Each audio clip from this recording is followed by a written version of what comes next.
ter uma barca, é isso? Você já sabe quem vai deixar o clube? Já emenda também nessa questão do treinador, hein, Pedrosa?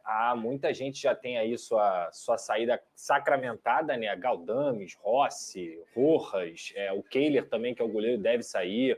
O Vasco negocia a saída do Maicon, negocia também a volta do Emerson Rodrigues para o Inter Miami. Então, ainda tem alguns nomes aí que vão sair. Agora, sobre o treinador, Fernanda, lembrando que a gente trouxe aqui em relação à procura, a proposta do Vasco pelo Luiz Castro, mas o Luiz Castro não só recebeu a proposta do Vasco, como de vários clubes do futebol brasileiro e também do mundo, e ainda não se decidiu. Então o Vasco, como não tem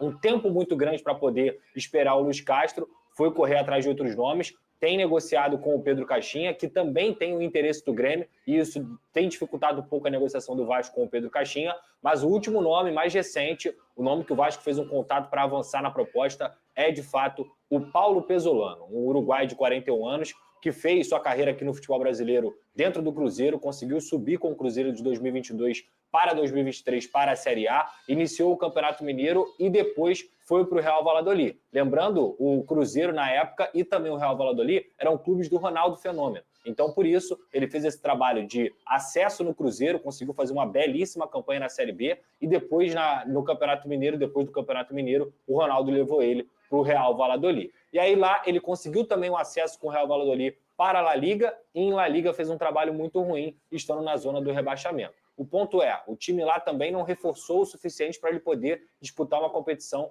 como é o Campeonato Espanhol, que é muito difícil. E aí o Vasco vê esse cara com bons olhos, por quê? Porque é novo, é moderno, já trabalhou no futebol brasileiro, já teve a pressão que é trabalhar num time grande, lembrando, ele pegou o Cruzeiro com 3 anos de Série B nas costas e conseguiu subir o Cruzeiro. Então, assim, eu acho um treinador promissor. Encaro como ideal para o Vasco da Gama? Não encaro, mas também não vejo como algo muito ruim ou terrível. Nossa Senhora, como muita gente está encarando. Acho um treinador promissor, nada além disso. Eu já ia te perguntar se você gosta desse nome. Acho isso, mas eu tenho que entender Mas tem também, algum outro que você... O ponto é, quem era o nome que eu gostaria? Era o Luiz Castro, com Sim. certeza eu gostaria do Luiz Castro. E para mim era o técnico ideal para o Vasco da Gama, por tudo que ele é e pelo projeto esportivo que ele sempre prezou na carreira. Mas o Vasco hoje é uma incógnita. Então como é que você convence o grande treinador a pegar um projeto se você não sabe se daqui a 6 meses esse clube vai estar vendido? Então assim, o Vasco tem uma missão difícil no mercado. E esse técnico que está sem clube, assim como o Pedro Caixinha, parecem, mesmo não sendo técnicos de primeira prateleira, nomes mais viáveis. Nossa, eu adoro o Pedro Caixinha. Eu por aí, adoro. nomes mais viáveis. Ele brigou em algum momento ali, que o Botafogo derrapou, ele brigou pelo título também com o Red Bull. Que ele depois ficou quanto tempo no Red Bull? Quase 2 anos. Bastante Só que tempo. depois, no ano seguinte, ele quase rebaixou o Red Bull Bragantino, né? Então, assim, é complicado, Fernanda. Como eu disse, não adianta o que eu quero. Eu gostaria muito do Luiz Castro, é um baita de um técnico, mas a realidade do Vasco hoje é uma incógnita. Você não consegue apresentar o projeto para o treinador. E grandes treinadores não pegam trabalhos assim, não fazem isso. Eles pegam um trabalho realmente que tem projeto. O Vasco hoje pode até ter um projeto, mas é uma incógnita justamente por conta do processo de venda. E tem um ponto também, porque se a gente for parar e analisar, o Pedrosa sempre vem falando sobre isso, sobre a ideia do Vasco de fazer muitas mudanças no elenco. Essas mudanças você só pode começar a fazer depois da contratação do treinador. Como que você vai contratar um jogador antes da chegada de um treinador? Aí esse treinador chega e fala assim, não, esse jogador não se encaixa no meu estilo de jogo. E aí, você faz o que com o jogador? Não, o mundo ideal é você montar o elenco junto com o cara. Esse é o mundo ideal. E até porque ele traz, geralmente, nomes em que ele sente confiança de trabalhar junto. Eu não acho nem que seja o mundo ideal. Eu acho que é o único caminho. Porque se você não é o que é mais trilhado, fizer diferente, você está fazendo errado. Mas o que muito acontece, entendo, né? Mas é o que mais acontece no Brasil. Se o clube tem um departamento de scout e um DNA com perfil traçado, você consegue contratar jogadores sem o técnico, mesmo não sendo o ideal. Mas não é o caso do Vasco. O Vasco não tem nada disso. O Vasco não tem treinador, não tem um perfil traçado, não tem um DNA implantado dentro do clube. Então eu também concordo com o Virinho. Eu acho que você tem que trazer o treinador antes. E só para finalizar a parte do Vasco, lembra que eu falei ontem da recuperação judicial? Hoje tem uma reunião do Conselho para aprovar o pedido de recuperação judicial do Vasco, 7h30 da noite, e como eu disse, vai ser muito importante, se for aprovado, para que o Vasco mostre ao seu comprador que é um clube mais viável de ser comprado. Então, atenção aí a essa pauta. Muito bem, 25 a todo vapor. Vamos ver os detalhes na reportagem. Na volta, o Lucas Pedrosa tem informação sobre treinador. 2025 já começou no Vasco. Felipe retornou ao cargo de diretor do clube após ser técnico interino na reta final do Brasileirão e começou o planejamento da próxima temporada do Cruz Maltino. A partir de segunda-feira, como eu falei antes, a gente vai sentar, vai analisar os jogadores que ficam, os jogadores que saem. É óbvio que a gente precisa qualificar ainda mais nosso elenco para poder, nesse calendário que é muito ruim, que é muito curto, a gente ter muito mais opções que a gente teve em 2024. A expectativa é que uma reformulação seja feita no elenco, com a saída de jogadores que não renderam o esperado e contratações já de olho na disputa do Campeonato Carioca. A gente não vai fazer nenhuma loucura, acho que é importante frisar isso. Acho que a gente vai querer contratar jogadores que realmente querem jogar no Vasco, que estejam dispostos a jogar no Vasco. Ninguém é acima do Vasco. Então, a partir de segunda-feira, eu descansar um pouquinho, porque realmente essa função, futebol em si, é muito desgastante mentalmente. Um Vasco ganhando cara para a nova temporada, com expectativa de voos mais altos em 2025. O cronista Diogo Globo trouxe algumas novidades importantes, entre elas mais um interessado.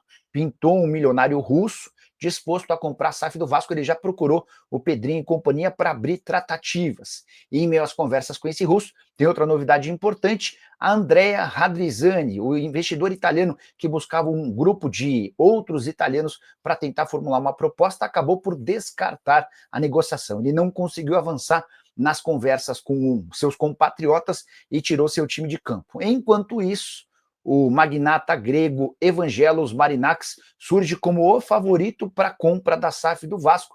De acordo com Lauro Jardim, informação que você já soube primeiro aqui no canal, já existem duas diligências, que são trocas de documentos para que o investidor saiba exatamente a condição financeira da SAF do Vasco, todos os problemas, a questão envolvendo a 777 e a ACAP. Se essas diligências forem completadas com êxito e o pessoal do Marinakis entender que trata-se de um bom negócio, a tendência é que exista o acordo, mas também de acordo com Lauro Jardim, não deveremos ter nenhuma novidade em relação à compra do clube antes do mês de fevereiro do ano que vem. Possíveis: Tolói, Tietê, Lucas Silva, Zé Rafael, sonho.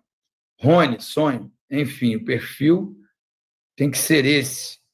Tem muito jogador bom com mentalidade em banco de times do Brasil. Gustavo, eu acho que o Vasco tem um diretor de futebol que devia estar atento a isso, de coração, cara. Não deveria ser você. Eu acho que, claro que eu sei que você quer o melhor para o Vasco, assim como eu. Mas se esses jogadores que estão na reserva ou em término de contrato, se esses jogadores não tiverem sendo olhados aí pela diretoria do Vasco, aí está tudo errado. Então, portanto, galera, você conseguiu acompanhar nesse momento todas as notícias envolvendo o Vasco da Gama e também você conseguiu acompanhar o Edmundo falando sobre a situação envolvendo uma lista de jogadores que estão sendo especulados no Vasco da Gama, que a torcida gostaria muito de ver no Gigante da Colina, e um desses nomes foi citado o Zé Rafael do Palmeiras. A notícia que saiu agora há pouco é que várias equipes estão de olho no jogador que deve estar de saída do Palmeiras. A informação é a seguinte do PVC, ó. Zé Rafael está na mira de Santos, Atlético Mineiro, Cruzeiro e Bahia e pode deixar a equipe do Palmeiras. A diretoria alviverde não vai dificultar a saída do volante de 31 anos caso receba uma boa proposta. E aí, desses nomes citados, nenhum desses times aí é o Vasco da Gama. Jogador de muita qualidade, jogador que com certeza, se viesse para o Vasco, iria ser fundamental ali, um jogador que atuava pelas pontas na época do Londrina, na época também do Bahia, depois veio para o meio e ficou depois sendo recuado pelo Abel Ferreira para atuar de volante. Conseguiu êxito em todas as funções, um baita jogador que com certeza ajudaria muito o Vasco da Gama para a próxima temporada. Paulo Pesolano, você acha que Paulo Pesolano seria uma boa para o Vasco? Ele é o técnico da vez, agora o bola da vez, para ser o novo comandante do Vasco para a temporada de 2025. Um cara com sucesso, né, na Série B pela equipe do Cruzeiro, do Ronaldo Fenômeno. Você acha que ele seria uma boa, sim ou não? Quero saber a sua opinião. Então, portanto, essas foram as notícias do Vasco. Peço a você que deixe o like, é muito importante para o nosso canal. Acione o sininho de notificação para não perder nenhum conteúdo. Nossa meta é alcançar 50 mil, eu conto muito com a sua ajuda e também com a sua moral. Vou ficando por aqui, valeu, tamo junto e é nóis! Fui!